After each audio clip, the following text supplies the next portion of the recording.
vedare tinokuchingamidzai zvekare kune chimwe chirongwa pano paZim Facebook Secrets and Confessions. Tadzoka zvekare nemamwe mamessages. Rekidzai tibva tapinda mumamessages edu atadzoka takakubatirai. Message yedu yekutanga yakamira sekudai so: hanzi makadi zvenyu mukoma, ndinokumbirawo kuti munge muchindiposterawo nyaya yangu makavikawo chitupa changu. So inini mukoma ndigerewo muno muSouth Africa, but ndinoshanda zvangu uye ndigere kumaprazi. So mukomananshi paprazi pacho patinoshanda panogara uye panoshanda vanhu vakawanda. Kana ndichiverenga vanhu vanongogarapo pakomboni, vanhu vacho vanotosvika at least kuma 80 kana kuma 90, then vamwe vanogarawo kuma location I think vanotosvika kuma 150 because pane matraka maviri anobuda makuseni oga oga achienda kunotora vanhu kulocation, but vanhu ivavo havashandi zvavo permanent. Saka traka roga roga zvinonzi rinopinda vanhu 60 kana kuti 70, saka anobuda ari maviri odzoka akati mako kuzara nevanhu. Saka inini ndakabva ndazoona kuti uyu ndo mukana wekuti ndinge ndichitangawo kacrash kangu. So ndakabva ndatanga nekuchengeterawo vamwe vakadzi. Panguva yacho iyoyo pandakatanga kuita izvozvo ndainge ndabva mukubetserwa mwana wangu, saka ndainge ndava kusaenda kubasa mazuva acho iwayo. Then ndikabva ndatanga kurerera vamwe vakadzi avo vainge vaine vana vavo, because like kuno kwatiri kuprice dzimwe nguva unotofanira kutoti unge uchirumura mwana wako aine 2 kana kuti 3 months, because varungu munongo vaziva vanenge vonetsa vachitidzoka kubasa. Saka ndakabva ndatoona kutoti uyu wainge uri mukana. Ndakatanga nevana 5 avo vandainge ndichichengeta includingwo mwana wangu. Then vanhukadzi vazhinji vane vana vavo vakabva vazotanga kungouya nevana vavo vachindisira vana kuti ndinge ndichivarera. Saka mazuva acho iwayo pandakatanga kuita zvinhu izvi ndainge ndichiti 10 rand pamwana, 10 rand pamwana, kudzamara vamwe vakadzi vemumaprazi mamwe ari padhuze nepaprazi pandinogara vazotangawo kuuya nevana vavo. Even vamwe vekumalocation chaivo vanotouya nevana vavo, vanongovakwidzawo mutraka iroro, then vobva vazosiya vana vavo. Kana kuti ndinoenda ndobva ndanocollecta vana vaya vekushed ndobva ndazodzoka navo. Saka murungu paakazoona kuti ndainge ndava nevana vainge vakawanda panguva yacho iyoyo, vana vandainge ndava kurera vainge vachitosvika kuma 30. Saka murungu akabva averenga ende vegodo vakabva vazoenda vakabva vazonoudza murungu ndokubva azobvunza kuti anopiwa mari pemwana, vakabva vazomuudza kuti anopiwa 10 rand pemwana. Saka murungu akabva atoona kutoti munhu uyu saka ari kutoita mari, because panguva yacho iyoyo pandainge ndichipiwa ma 10 rand pazuva tainge tichishandira ma 90 rand. Saka murungu akabva anditi, hei ukaramba uchiita zvecrash ndinokudzinga basa uye ndinodzinga murume wako basa, mobva mabva pano paprazi pangu. Ndikabva ndati zano nderipi? So mukoma panguva yacho iyoyo nemurume taifanira kuti tinge tichienda kumba, but we were supposed to go to Zim at least 2 months after, but nekuda kweizvo zvainge zvaitika murume ndakabva ndazomukumbira mari. Ndakangomukumbira mari yainge ichikwana iyo kuita 400 rands yekungoti ndingokwanisa kusvika kumba, because chandainge ndichifambira ndini ndainge ndichiziva kuti ndainge ndichifambirei. So mari iyoyo ndo yandakabva ndazoshandisa ndichikwira, ndakaita zvekuhaika ndokubva ndazosvikawo muMessina, ndikabva ndazokwira ndokubva ndazoyambuka. From there ndakabva ndazobatawo motikari dzinoenda kwedu, ndakaita zvekare zvekuhaika. Ndakangofamba ndichingohaika chete. Ndakazoti ndasvika kumba handina kana kumbogara ndatambisa nguva, ndini uyo ndikabva ndazoenda kumba kwasekuru. Sekuru ava ihanzvadzi yaamai vangu, but ivo sekuru vangu vana baba vavo, then amai vangu vainge vaina baba vavo vainge vachingosangana kuna mai pana amai chete. Saka ndakaenda kwavari sekuru ndikabva ndati, sekuru, ini kuJoni uko ndine chibusiness changu icho chandakatanga. Saka chibusiness ichi ndine vanhu vakandinzwira godo. Saka vanhu ava vakabva vazonotaura nemurungu, ende vari kuda kuti murungu ange achindidzinga basa uye ange achidzingawo baba Trish basa, not his real name. So mukoma ndakabva ndazonzi nasekuru painge pachitomborina kana dambudziko. Saka sekuru vakabva vazoti vainge vachazopa mwana wangu mushonga. Mwana wangu akarwara zvekuti akaita sekunge achafa. Saka mwana achirwara kudaro ainge achingoyeredza madziwa. Ndakabva ndazopiwa zvekare umwe mushonga uyu wandakanzi ndaifanira kuti ndinge ndichiucherera pagedhi remurungu. Saka papurazi apa patinoshanda kune magedhi matatu. Pane rimwe gedhi rinoenda straight kumba kwemurungu, then pane rimwe gedhi iro rinoenda kushedi, then kwozoita gedhi rechinumber 2.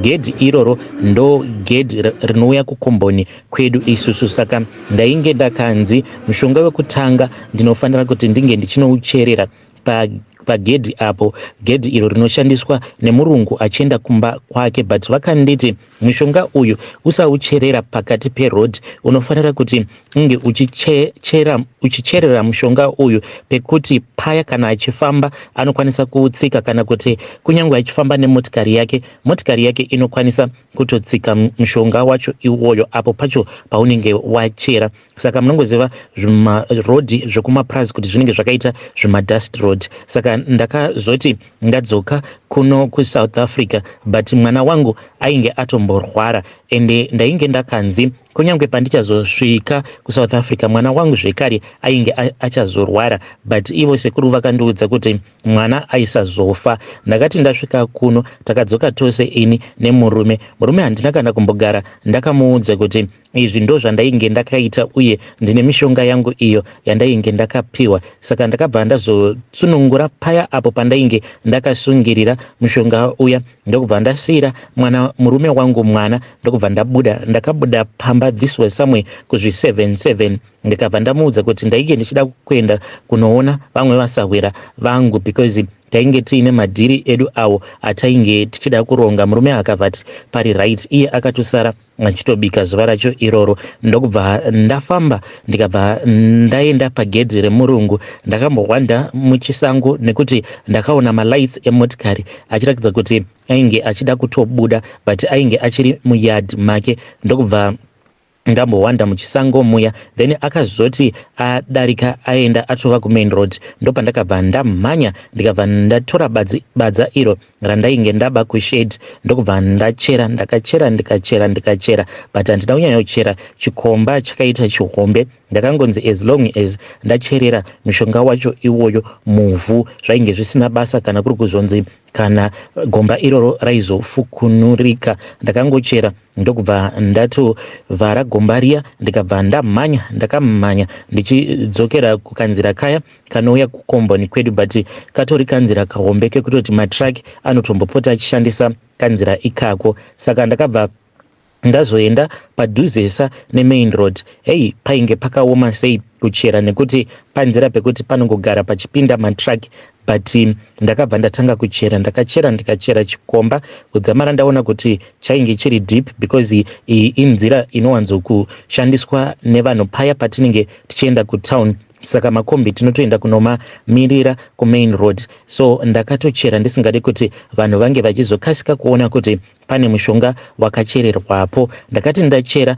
ndaona kuti badza rainge rava kusagona kudzika, ndikabva ndazokanda kamushonga kaya ndokubva ndazofushira. Ndakangoti ndichingopedza kufushira ndokubva ndatonzwa vamwe varume avo vainge vachitaura vari kumashure kwangu, vainge vari varume vekuziva avo vainge vachitogarawo pakomboni apo pacho pandinogara ipapo. Vainge vachitobva kunotenga doro ravo kune rimwe purazi kunoitwa zveshabhini. Saka ndakabva ndatobatana navo. Badza riya iro randainge ndaba kushedi, badza iroro ndakabva ndangorikandira mumapundo, ndokubva ndangomaka pacho pandainge ndakarikandira mumapundo, ndikazoti ndichazodzoka ndichiritora. Then ndakabva ndazodzokera kumba. Murume haana kana kumbogara anotisa kuti pane metsi dzangu dzandainge ndatoita. Mangwana makuseni vanhu vakati vamukira kubasa, ini ndikabva ndati mwana wangu kumusana ndini uyo ndakananga kuya uko kugedhi kwandainge ndakarasira badza riya mumapundo. Ndokubva ndadzoka ndikabva ndapoya ndikabva ndaenda kushedi, ndokubva ndadzorera badza riya ndakangoritsveta panzvimbo pekuti raizokasika kuonekwa, ndikabva ndapoya zvekare ndikaenda hangu kukomboni. So mukomanachi nekufamba kwenguva ndakabva ndazonzwa ndava kudanwa nemurungu. Saka murume wangu paakauya vanhu vainge vatori palunch. Vanhu vazhinji munongoziva kuti pano panenge pakagara vanhu vakawanda munenge mutori nemaenemies enyu. Vazhinji vacho vakatofara vachitofungidzira kuti kudanwa ndainge ndaitwa zvekare nemurume wangu, kudanwa kwatainge taitwa yainge iri nyaya yekuti murungu ainge ava kutoda kutotidzinga basa. But mukoma ndichisvika kumba kwemurungu ndokubva tatonomira pagedhi, then murungu takatoona ava kutovhura gedhi ndokubva aramba akangomira. Apa vamwe vose vatainge tasiya kukomboni vainge vakangodongorera. Murungu ndokubva awevha ruoko rwake achiti come, I don't have time, I want us to discuss something. Nemurume tikabva tamhanya tichipinda mugedhi. Vanhu vakangoramba vakadongorera ndokubva tasvika paya. Ende chakatondishamisa ndechekuti takabva taenda kuseri kwacho kune chimwe chitebhuru icho chavanoti kana vachigocha gocha ndokwavanenge vakagara ikoko kwakaita kukagarden. Akabva ati sit down, nemukadzi wacho ainge atoripo naambuya vake, because at that time ambuya vacho vainge vachiri kugarawo ipapo vasati vashayika. Saka vakabva vati vainge vaine nyaya yavainge vachida kudhiskasa neni, then ambuya vacho vakabva vazopiwa mukana wekuti vange vachitaura neni. Vakabva vazondibvunza vakati, so are you trained to do what you are doing? Ndikabva ndati, what do you mean? Akabva ati, when you are running a crash like in this country, there are some laws that you need to follow. Then ndikabva ndati aiwa kutrainewa handina. Ndopa vakabva vazoti ivo vainge vachida kundibatsira kuti ndinge ndichiwana at least certificate, kana kuri kuzonziwo pakazosvikawo mapurisa kana kuti vemutemo ndikwanise kuzoburitsawo certificate. Mukomanashe ndakaita sekunge ndichajamba nemufaro vachindiudza kuti ivo vainge vakabrowser painternet vakabva vaona kuti one, kunyange uchibva kuZim une mamwe macolleges awo anooffer ma-online courses ekutoti unokwanisa kutoita kosi yako ye-childhood, early childhood.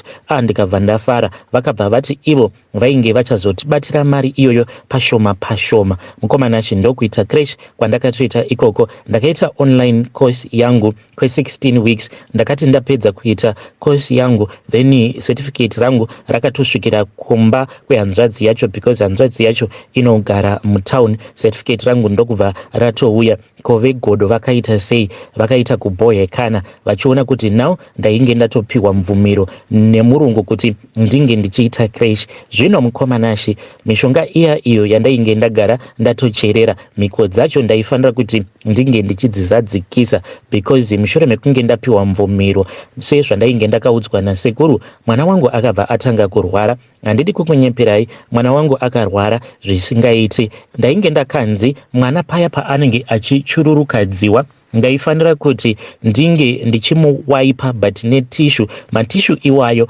andinenge ndashandisa pakumuwaipa ndaisafanira kuti ndinge ndichizo marasa, asi paya pandinenge ndozobikira vana avo vanenge vauya kucrash ndaifanira kuti ndinge ndichizokanda matishu acho iwayo kuzosvika mwana wangu paanenge apora. Mukomanashi ndo mhiko idzodzo dzandakaita.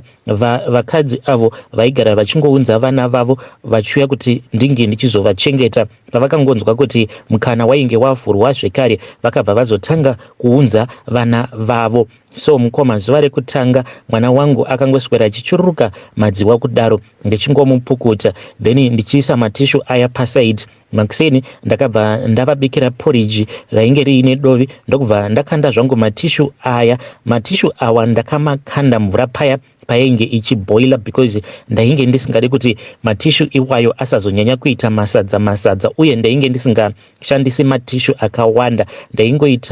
Ndaingoshandisa zviri zvipenga kuitira kuti asazonyanya kuita masadza. So ndaikanda mumvura ichiri kuboila.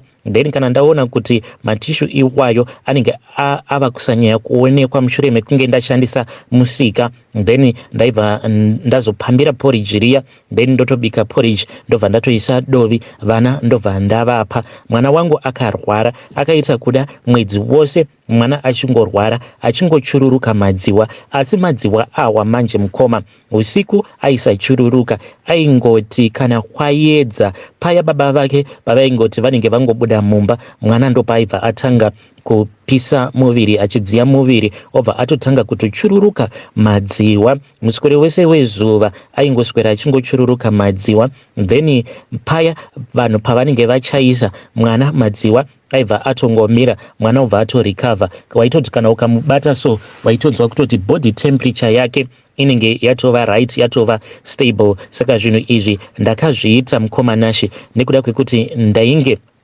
ndakanzi nasekuru ndozvandaifanira kuti ndike ndichiita kuitira kuti ndinge ndichidiwa nemurungu. Nazvino ndinodiwa nemurungu zvisingaiti, kunyange pakamboitika ishu yekuti murungu ainge asingadi kuti papurazi pake vanhu vange vachiita zvemasowe. Saka zvandakazoita ndezvekuti ndakabva ndazotaura neavo vainge vagara vaine machurches avo emasowe akasiyana siyana, ndikabva ndati the reason as to why murungu achiramba inhau yekuti manyanyisa masowe acho, kuti panosowe mupurazi memunhu. Saka dai mangoita chinhu chimwe chete. Vakabva vandikumbira, vakabva vati ivo vainge vachazama kuti vange vachiita chinhu chimwe chete, then ini ndobva ndanotaura nemurungu. Kunyange bva ndakaenda kunotaura nemurungu, confidence ndainge ndiinayo yekuziva kuti murungu ndakatomugadzira kudhara, but hana yangu yainge ichingorova thinking kuti maybe achati now you are taking it a little bit too far. But mukoma ndakati ndasvika kuya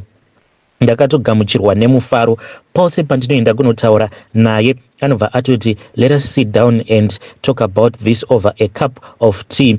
Even mwana wangu Freedom yaainayo anotoya achitotorwa kukomboni nevana vemurungu. Zvinotova zviri zvinhu zvokuti zvinotosvota, kunyange maforomani ndevamwe vanotodriva matrakuwo vanogarawo pakomboni ipapo nevana vavo, because ndo vanotarisira kuti vana vavo ndo vanofanira kuti vange vachitamba nevana vemurungu. But wangu anotorwa, then they go out for hunting, especially pama weekends, nepaya pekuti vana vemurungu vanenge vasingaende kuchikoro. Saka I spoke naye murungu ndikabva ndamuudza kuti izvi ndo zvainge zvakumbirwa neavo vainge vaine machurches avo. Murungu akabva ati painge pasitomborina kana dambudziko, akatoti iye he was willing kuti ange achivaka shed, then vobva vazoipindira muchechi yavo mushedi. Ndikamuudza kuti no, kumasowe akuitwi zvemashedi, ende izvezvi avo vanoendawo kumachechi ePentecostal like now pava neimwe chechi inopota ichiuyawo kune avo vasingafariri zvekumasowe.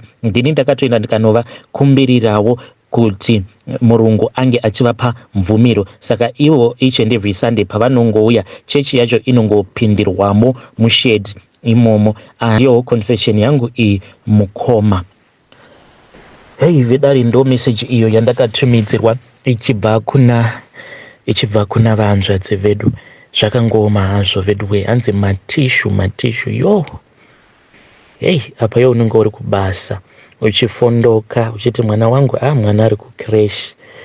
Izvo mwana vana vanenge vachibikirwa porridge rinoiswa matishu anenge apfuriswa madziwa emwana umwe munhu. Zvakangoma hazvo vedu we, ngatitaurei navo vanzvadzi vedu ava mucomment section. Hey, pakaipa. Regedzai tibva taenda panyedu inotevera. Nyedu inotevera yakamira sekudai so. Hanzi makadi zvenyu mukoma, ndakanzwawo confession yemusikana uyo ainge achiti sikarudzi yake inopota ichichinja. Very funny mukoma Nashe. Izvozvo zvinhu zvakaitika kwandiri when I was still very young. So pandainge ndichiri mudiki ndaishandira umwe mudhara ainge ari makanika. Saka mudhara uyu ane rimwe zuva iro ratakabuda, saka takabuda tichida kuenda kuchiredzi nekuti kwainge kuine motikari iyo yainge achida kuti tinge tichienda kunotowa ikoko. Then takazoti tasvika kuya akabva azokecha ukuri, akabva ati mpanhame wakamborara nemuchangani here. So mukoma Nashe ndakabva ndazobvuma paya. Iye akabva azokechawo hure rake, then akabva azondikecherawo hure rangu. Iye akabva azobuda nehure riya vachienda kumwe kwainge kuine zvimakebhini. Ndokubva anditi chingosarai muchiona kuti moita sei, tainge tigere kuback seat. Saka nemukadzi uya takabva tatanga kubatana. Hapana kana chandainge ndichimboziva. But mukoma Nashe mukadzi uyu akazoti aisa ruoko rwake jean trousers randainge ndakapfeka. Mukadzi uyu ndakangonzwa ongoramba achingotsvaka. Ndikabva ndati ko indava. Inini ndaitonzwa kutoti ainge achitopara sikarudzi yangu nenzara dzake, because ainge aine nzara dzainge dzakareba. Ndikabva ndati uri kundikuvadza. Akabva ati iwe mira tione. Ndokubva abatidza foni yake, because ainge aine zvimwe zvimanokia zviya zvekudhara. Ndokubva abatidza torch. Ndokubva ndakurura trousers paya. Then akabva atanga kundipenengura.